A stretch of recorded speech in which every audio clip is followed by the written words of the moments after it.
Bom dia, bem-vindos para mais uma aula aqui no YouTube da Casa do Caminho, aula do Grupo Jovem Luiz Sérgio.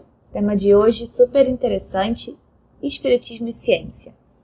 Mas antes da gente começar a conversar, como sempre, vamos iniciar com a nossa prece. Então convido vocês para nesse momento junto comigo mentalizarmos, fazermos uma harmonização dos nossos pensamentos. Convido vocês a fecharem os olhos junto comigo, pedindo a Deus e a Jesus, nosso amado amigo, nosso irmão querido, que esteja conosco, possamos ter um bom momento aqui com esse vídeo, possamos refletir sobre a nossa amada doutrina espírita, sobre a ciência, sobre o mundo, possamos ser abençoados, protegidos pela espiritualidade amiga, que com a permissão de Luiz Sérgio, nosso amigo querido, possamos realizar essa aula, que assim seja, graças a Deus. Bom, vamos iniciar então esse tema que é tão abrangente, daria para falar sobre vários aspectos, sobre ciência e espiritismo, né? Sobre a relação entre a ciência e como se desenvolveu o espiritismo, sobre a ciência espírita, tentar pegar um pouquinho disso aqui para a gente conseguir dar um contorno para esse tema. Então vamos lá. Para a gente começar essa conversa, eu acho legal a gente relembrar um pouco aspectos históricos, né, do nosso desenvolvimento da humanidade sobre ciência e religião. Ciência e religião não conversaram durante muitos séculos, né? Era mais uma briga sobre quem detinha a verdade. Durante muitos séculos a igreja, principalmente a igreja católica aqui no mundo ocidental, foi quem dizia aí qual era a verdade sobre o universo, sobre a criação do mundo, sobre o surgimento da humanidade. E, inclusive, quando muitos estudiosos, né, começaram a conseguir comprovar certas teorias sobre o sistema solar, sobre o surgimento das espécies, foram perseguidos, né? Muitos alguns até morreram, como vocês sabem. Se vocês não estudaram isso na escola ainda, vocês com certeza vão abranger esse tema por lá. Então, essa divisão entre ciência e religião, tudo bem, ela aconteceu. Chegou até um ponto onde a religião, o desenvolvimento científico, ele foi ficando tão grande, né, com o desenvolvimento tecnológico, com a Revolução Industrial, tudo isso no aspecto histórico da humanidade, que até a religião foi colocada de lado e aí a ciência se tornou a grande verdade.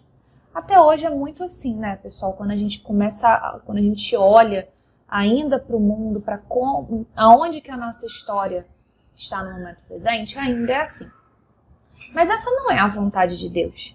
Deus não teria permitido que existisse tanto a religião quanto a ciência para que uma ficasse brigando com a outra.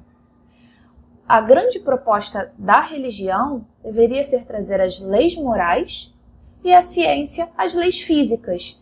E as duas unidas colaborariam para um grande progresso da humanidade.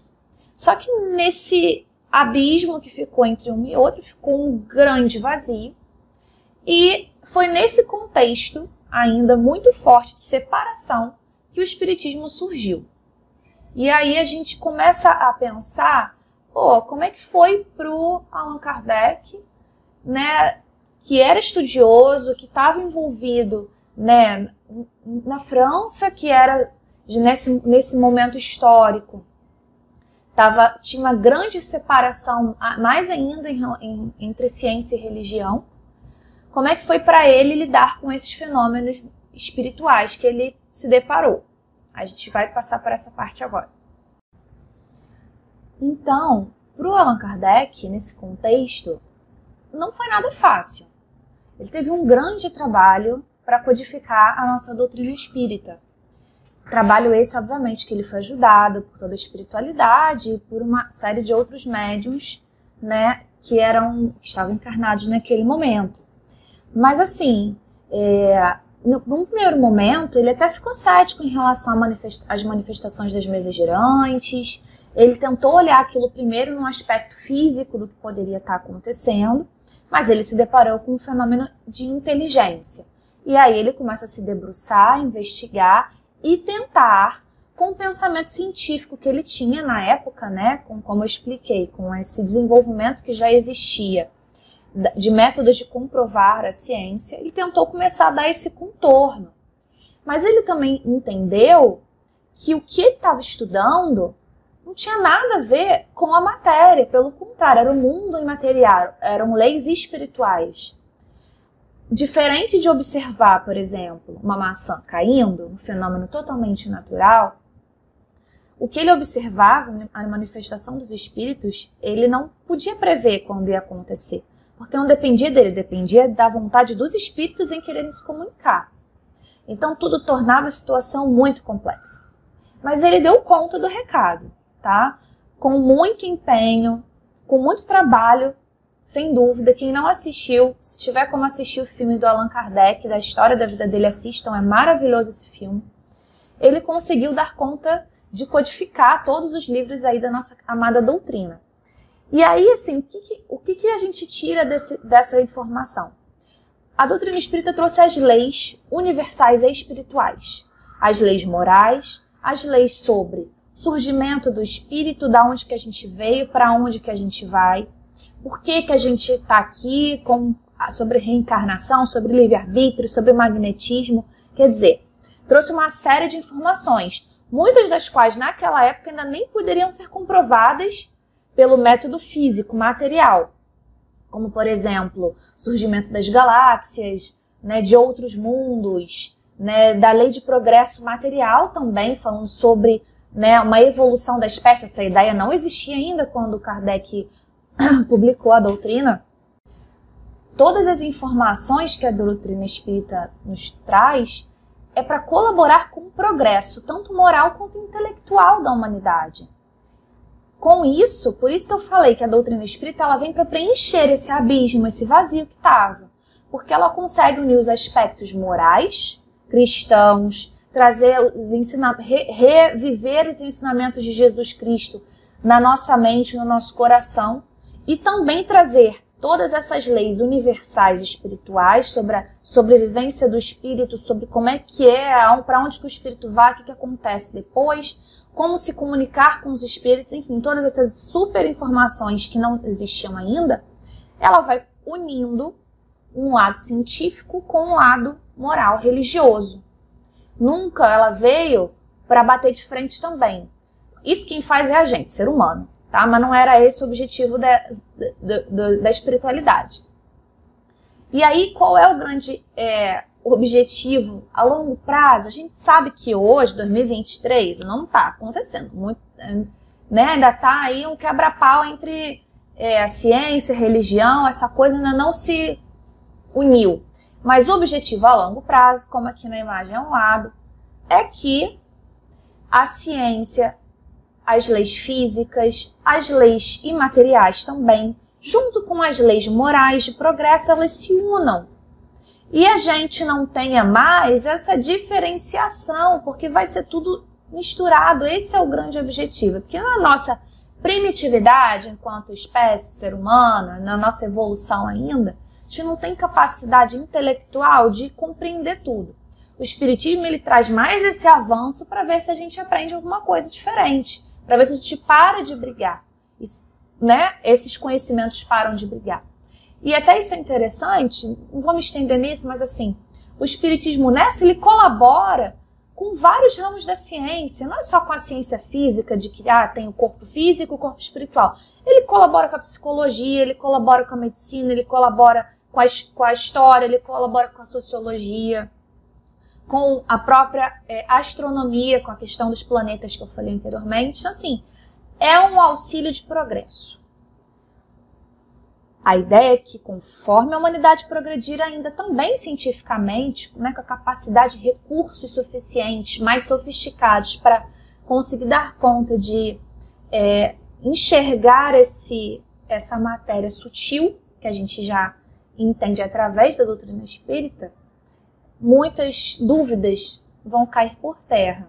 Mas a doutrina espírita ela antecipa esse cair por terra do materialismo, unindo e dando sentido, trazendo esclarecimento para dúvidas que angustiavam os nossos corações séculos atrás.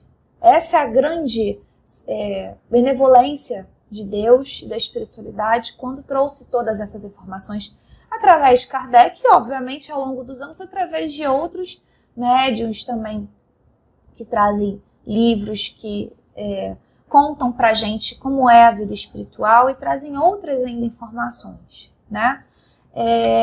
Então, assim, ciência e espiritismo se unem. Esse é o grande objetivo. Ciência espírita é uma ciência única que fala sobre as leis espirituais, as leis imateriais. Ciência e espiritismo um dia vão estar fluindo no mesmo rio. A gente tá longe, mas tá perto, sabe assim? Já melhorou muito. Desde que o Kardec publicou a doutrina, já melhorou muito. Mas a gente está caminhando nesse lugar aí. E para a gente encerrar, eu acho importante a gente lembrar que Deus está sempre no comando de tudo. Nada acontece por acaso. E a espiritualidade, ela atua continuamente para o nosso progresso e para que essa união entre as leis morais e as leis físicas, materiais e imateriais, se unam. Só que tudo precisa acontecer de forma gradual. A gente já sabe disso, a gente já entendeu essa parte. E a espiritualidade, ela atua constantemente também na vida, né, dos cientistas, dos estudiosos, para que esse progresso aconteça. Tá aí a pandemia que mostrou, né, um recorde de tempo para produzir as vacinas. Isso não pode ter acontecido sem a permissão de Deus. Essa é a grande inteligência, que a inteligência de Deus é a inteligência principal, é a criação de tudo. Então, ele permitiu que a gente tivesse essa capacidade e isso, com certeza, vai alterar para outras doenças esse avanço tecnológico. Essa situação que a gente passou, com certeza, vai modificar muita coisa. Então, assim, a espiritualidade está trabalhando sempre para que a gente avance. A gente só precisa estar aberto, estudar, cada um na sua área, estar disposto a sempre se melhorar, né? Porque tudo começa aqui no pensamento, com ideias, com intuições que a espiritualidade coloca pra gente, para que a gente vá num caminho, numa direção, desenvolvendo a ciência particular de cada profissão, né, de cada área de conhecimento, e com isso a gente vai conseguindo, aos poucos, unir cada vez mais o conhecimento das leis universais espirituais também, né? Acho que ficou claro, pessoal. Como eu falei, esse tema é muito complexo, tem muitos pontos, fica até difícil sintetizar. Vocês sabem que eu falo um pouquinho também além da conta, né? Então eu tenho esse desafio. Mas eu acho que deu pra gente refletir novamente, trazer esse assunto pra gente relembrar como é que era a ciência, qual foi a colaboração do espiritismo, como é que os dois se unem, que é a ciência espírita. Esse era o meu objetivo, que a gente relembrasse aqui sobre esse tema, tá bom? Espero que vocês tenham gostado. Fiquem com Deus. Vamos fazer uma prece pra gente encerrar esse vídeo, para que todo mundo saia daqui e termine esse vídeo bem, tranquilão, tá bom? Então, que Deus abençoe a todos. Deus abençoe os nossos queridos jovens do Grupo Jovem Luiz Sérgio. Que Deus abençoe a Casa do Caminho, que possamos estar fortalecidos, crescendo, nos melhorando sempre, Senhor. Com a permissão de Jesus, nosso irmão também, com a permissão de Luiz Sérgio, nosso amigo, que possamos encerrar essa aula com a paz de Deus em nosso coração. Graças a Deus. Fiquem bem, meus queridos. Um beijo grande e até a próxima aula.